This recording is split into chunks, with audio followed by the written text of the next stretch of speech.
Kita akan membahas pertemuan kita pada kali ini tentang alergi dan pseudoalergi, ya. Nah,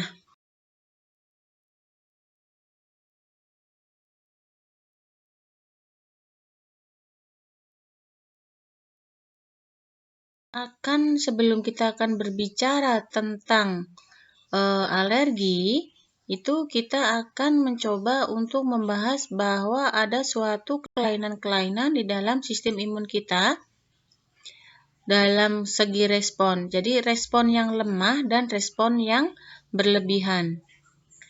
Dua-duanya itu tidak bagus, ya. Jadi yang namanya respon itu ya harus respon yang baik, ya. Jadi tidak lemah dan tidak terlalu berlebihan.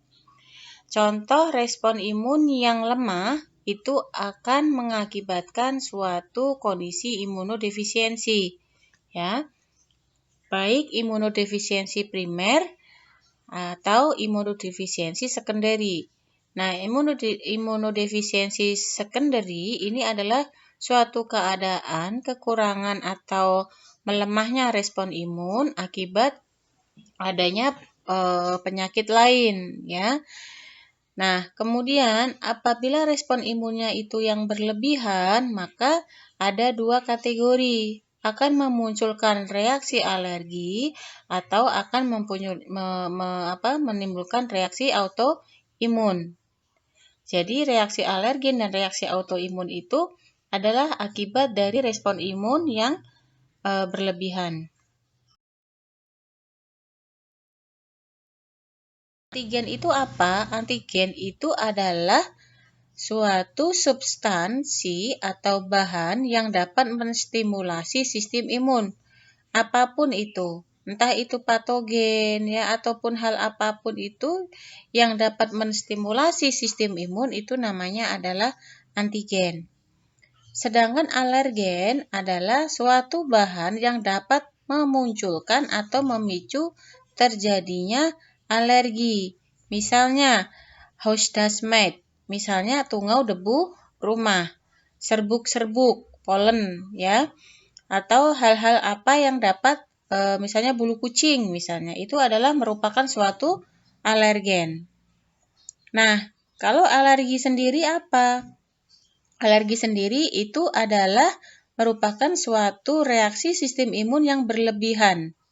Ya, yang berlebihan terhadap suatu substansi atau suatu alergen. Jadi misalnya A dan B. Seorang A dan B itu tidak alergi terhadap tungau debu rumah, tapi si B itu ada alergi terhadap tungau debu rumah. Jadi itu reaksi yang terhadap si B itu adalah reaksi yang berlebihan terhadap tungau debu rumah. Jadi tungau debu rumah itu biasanya berada di sofa-sofa ya, sofa di kasur ya, di kapuk yang ada kapuknya kayak gitu ya.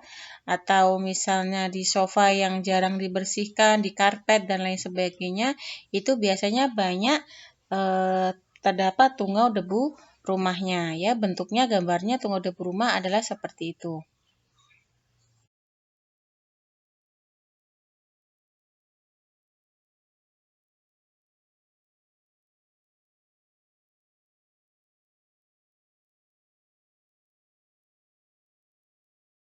Apa sih faktor predisposisi dari alergi? Jadi alergi itu bisa merupakan suatu herediter, ya, kelainan herediter.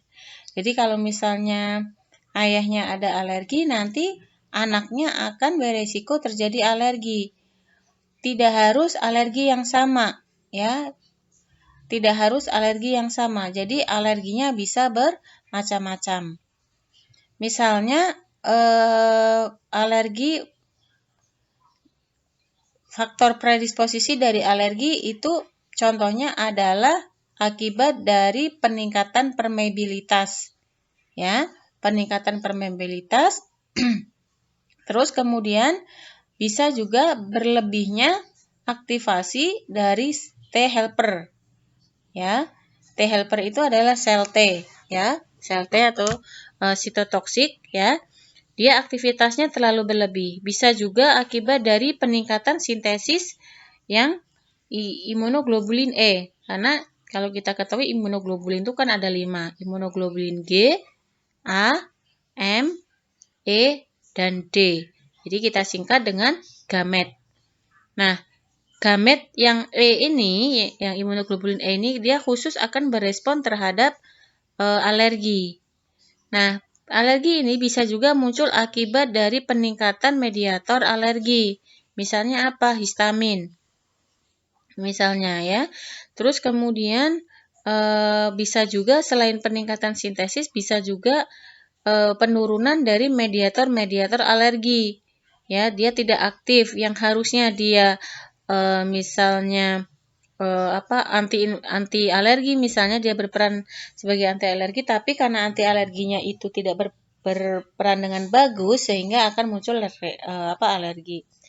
Terus kemudian bisa juga karena hiperaktivitas bronkus dan kulit. Ya.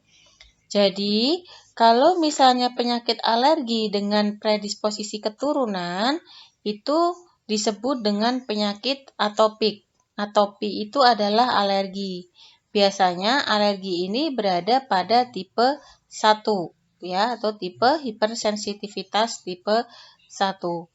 Jadi orang-orang yang alergi yang diturunkan yang secara herediter itu di dalam tubuhnya itu bisa karena adanya peningkatan permeabilitas, peningkatan aktivasi T helper, peningkatan sintesis imunoglobulin E, peningkatan sintesis mediator alergik, dan penurunan penurunan dari mediator alergik ya. Terus kemudian hiperaktivitas pada bronkus atau kulit.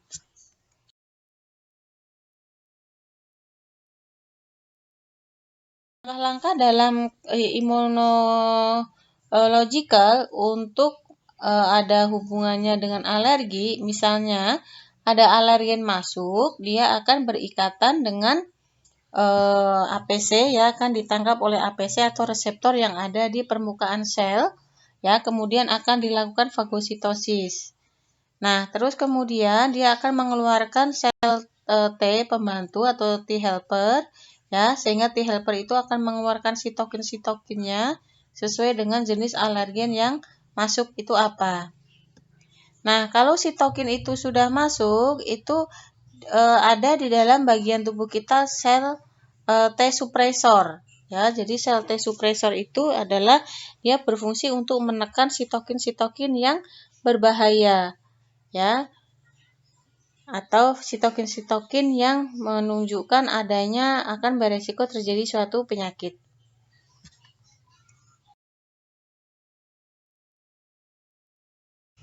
Setelah ada sitokin-sitokin tadi itu, makanya akan berproliferasi menjadi sel beta ya, atau sel plasma. Terus kemudian akan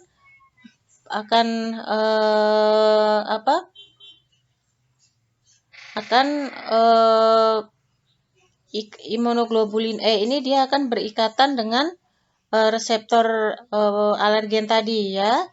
Terus kemudian akan dilakukan fiksasi ya. Jadi kalau sudah berikatan dengan antibodi, makanya antara sel mas dengan sel basofil itu dia akan mengikat alergen tersebut. Terus kemudian akan berikatan dengan reseptor yang ada di sel mas. Nah, reseptor sel mas ini dia akan berikatan dengan imunoglobulin E. Jadi imunoglobulin E inilah nanti yang akan kita lihat untuk mendiagnosis terjadinya hipersensitivitas tipe 1. Sehingga makanya orang yang alergi itu pada saat kita periksa imunoglobulin E-nya, dia akan menunjukkan terjadinya peningkatan.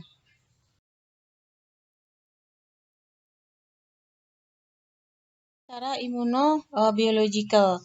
Nah, kemudian ini juga sebenarnya sama, secara biokimianya juga sama, akan terjadi proses degranulasi setelah ada ikatan antara reseptor IgE dengan sel mas ya. Nah, mediator-mediator alergi tadi itu akan dikeluarkan. Itu adalah pada tahapan biokimianya. Nah, untuk klasifikasi mediator alergi itu ada beberapa macam mediator. Misalnya, mediator primer itu adalah histamin, heparin, dan serotinin. Sedangkan untuk mediator yang kedua itu akibat dari sintesis yang baru, itu adalah prostaglandin, leukotrin, dan sitokin. Ya. Jadi mediator alergi tadi itu masing-masing ini tadi akan berperan sesuai dengan fungsinya masing-masing misalnya ya. Jadi kalau misalnya ada suatu respon alergi yang pertama kali, primary yang akan bekerja adalah histaminnya misalnya. Baru nanti untuk yang proses selanjutnya, sekundarinya yang akan berperan misalnya akan diambil alih oleh prostaglandin. Alergi itu disebut dengan hipersensitivitas. Apa sih definisi dari hipersensitivitas? Itu adalah reaksi yang dialami manusia atas tanggapan terhadap bahan-bahan yang sebagai benda asing oleh tubuh. Ya, jadi reaksi ini menunjukkan sensitivitas terhadap suatu antigen yang abnormal atau berlebihan. Jadi intinya hipersensitivitas itu respon terhadap antigen, ya, respon terhadap antigen itu berlebihan, ya.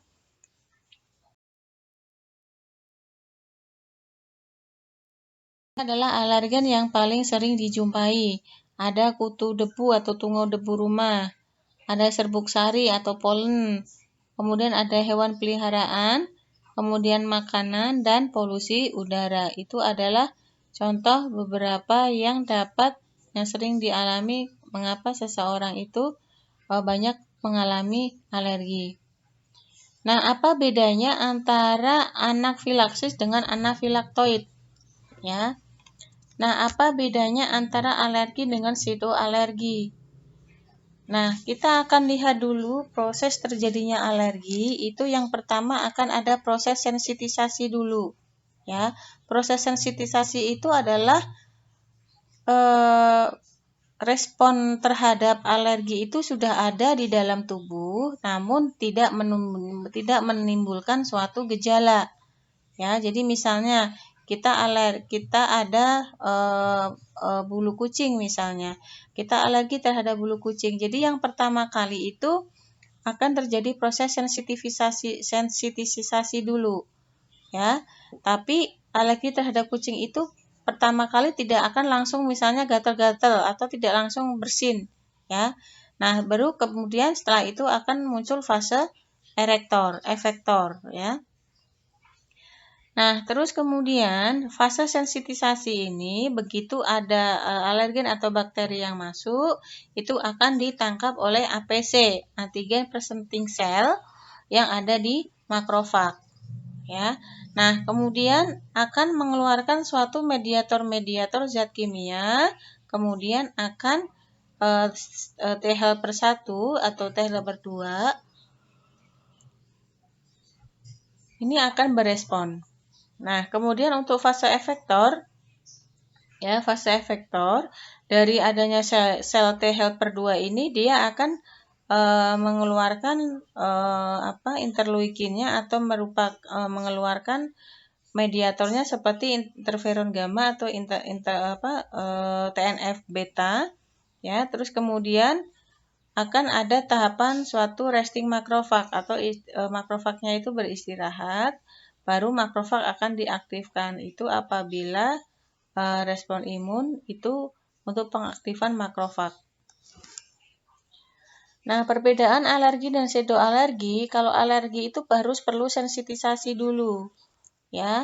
Tapi kalau pseudoalergi itu nggak perlu ada sensitisasi. Kemudian untuk alergi biasanya reaksi setelah pajanan berulang. Kemudian kalau pseudoalergi reaksi pada pajanan pertama itu tidak berulang, jadi langsung ada pada pajanan pertama, tidak terulang seperti kalau alergi. Misalnya alergi pajanan yang pertama ini saya alergi tungau debu rumah, jadi nanti kalau misalnya saya ada tungau debu rumah lagi mengusik, saya akan alergi. Nah, itu akan berulang. Tapi kalau sidoalergi belum tentu dia akan berulang. Nah, alergi ini lebih jarang dibandingkan dengan yang sidoalergi.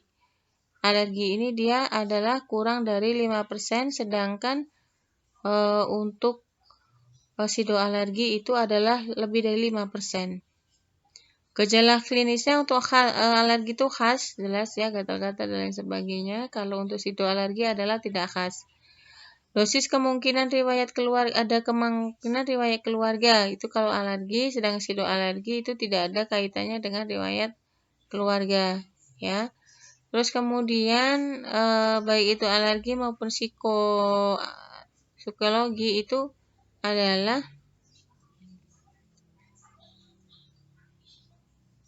adanya pengaruh fisiologi yang sedang untuk alergi dan adanya pengaruh fisiologi yang kuat untuk sidoalergi, ya, gitu. Jadi respon fisiologinya itu lebih kuat kalau terjadi alergi. Yang terkait dengan reaksi dari alergi umum, contohnya adalah bersin, pilek, hidung tersumbat, mata gatal dan berair, kemudian mulut atau telinga dan tenggorokan terasa masih gatal, ya, terasa sering gatal.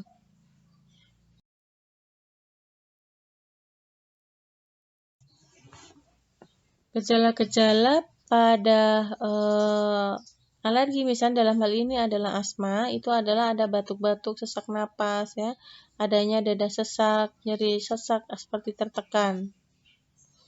Nah, biasanya orang yang dengan asma itu dipicu 80% akibat dari alergi, yang 20%-nya adalah non-alergi.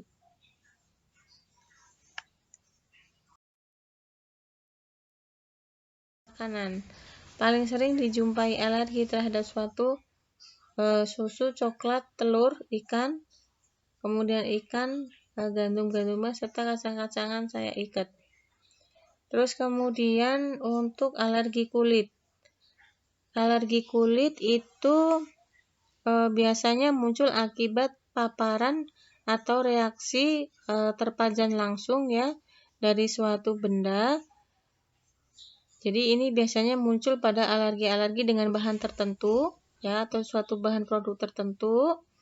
Kemudian bisa menimbulkan suatu gejala-gejala, bisa sesak napas, bisa ruam-ruam, gatal, kemudian bengkak dan tenggorokan kering, ya.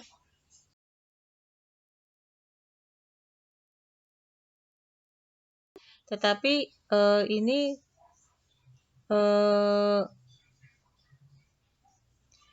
bisa dikatakan berbahaya, ya. Terus kemudian tipe hipersensitivitas itu ada 4, tipe 1, 2, 3, dan 4.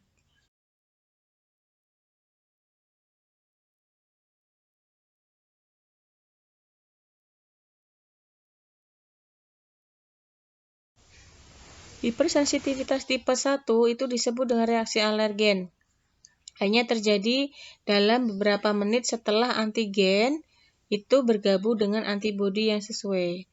Jadi misalnya ada reaksi antigen dulu, jadi antara antigen dan antibodi dia akan saling mengikat, kemudian akan terjadi suatu proses manifestasi klinis, ya, hampir sama dengan alergi yang atopi.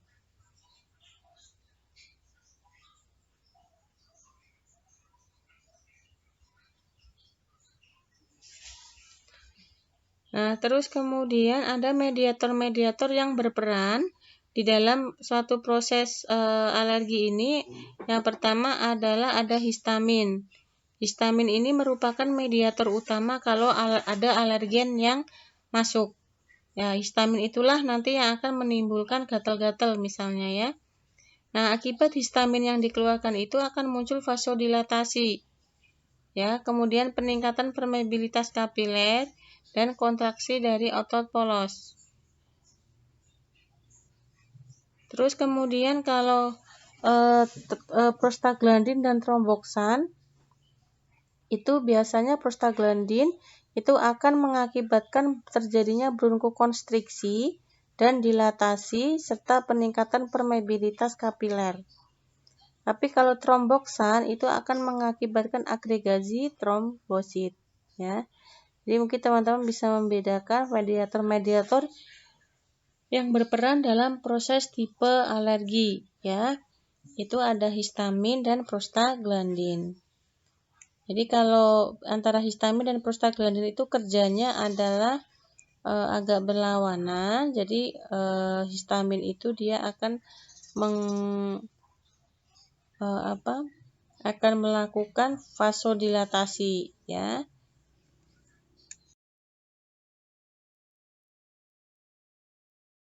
Ada 3 fase. Pertama adalah fase sensitisasi, kemudian fase aktivasi dan fase efektor. Fase sensitisasi adalah tubuh membentuk immunoglobulin E sehingga diikat silang oleh reseptor spesifik pada permukaan sel atmas atau basofil. Jadi intinya fase sensitisasi itu adalah pembentukan IgE. Ya, pembentukan IgE, terus kemudian untuk sel mas untuk fase aktivasi itu adalah waktu yang dibutuhkan antara pajanan ulang dengan antigen yang spesifik dan sel mas atau basofil. Jadi intinya aktivasi ini akan terjadi ikatan silang antara antigen dan immunoglobulin E. Kemudian fase efektor adalah faktor yang berespon terhadap anafilaksis atau kompleks sebagai efek mediator-mediator yang dilepas oleh sel mas atau basofil dengan aktivitas farmakologi. Jadi intinya kalau sensitisasi itu dia akan membentuk IgE, ya, sehingga diikat silang oleh reseptor, ya, terus kemudian berubah menjadi fase aktivasi. Ini waktu yang dibutuhkan apabila ada pajanan yang ulang. Kemudian fase efektor itu adalah berefek pada mediator-mediator yang dilepaskan.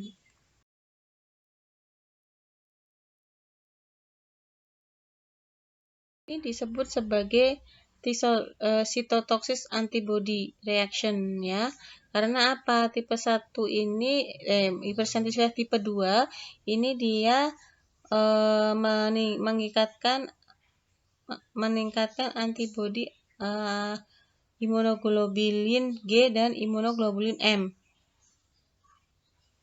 Jadi intinya hipersensitif tipe 2 itu adalah cytotoxic antibody. Ya, jadi antibodi itu akan mengaktifkan komplement untuk menghasilkan sel beta tersebut.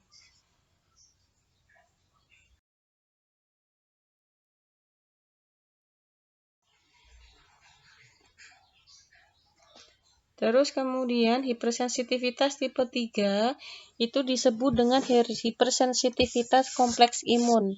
Kalau tipe 1 adalah reaksi alergi, tipe 2 adalah cytotoxic antibody, ya, ada ikatan antara imunoglobulin. Kemudian kalau tipe 3 itu akibat dari reaksi kompleks imun antigen antibody yang berikatan atau terbentuknya kompleks imun. IgE yang terlibat dalam proses ini dan aktivasi komplement ini akan mengakibatkan pelepasan mediator dan peningkatan permeabilitas vaskuler. Ya, kemudian makanya kalau sudah ada ikatan antara IgE misalnya dengan komplement itu dia akan terjadi pelepasan mediator dan peningkatan permeabilitas vaskuler. Jadi ini biasanya terjadi 4-10 jam.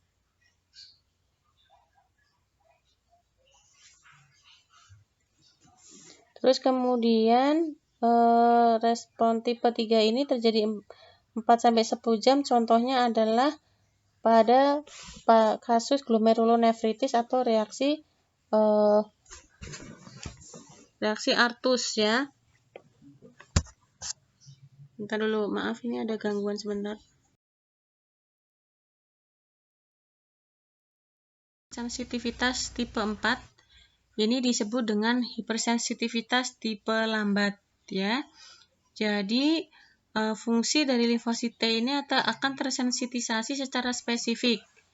Jadi Bu Nova simpulkan kalau yang tipe 1 adalah tipe alergi, tipe 2 itu adalah tipe sitotosik, kemudian ketiga itu adalah adanya kompleks imun antigen antibodi, dan tipe 4 adalah hipersensitivitas tipe lambat. Contohnya apa? Misalnya contohnya hipersensitivitas kontak, ya, atau tipe tuberkulin. Jadi misalnya respon itu dimulai beberapa jam atau beberapa hari setelah kontak dengan antigen.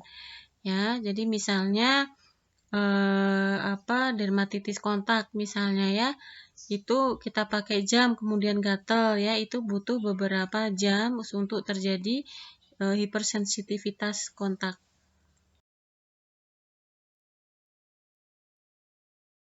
Kontak contohnya, ya, ini masuk ke dalam hipersensitivitas tipe lambat.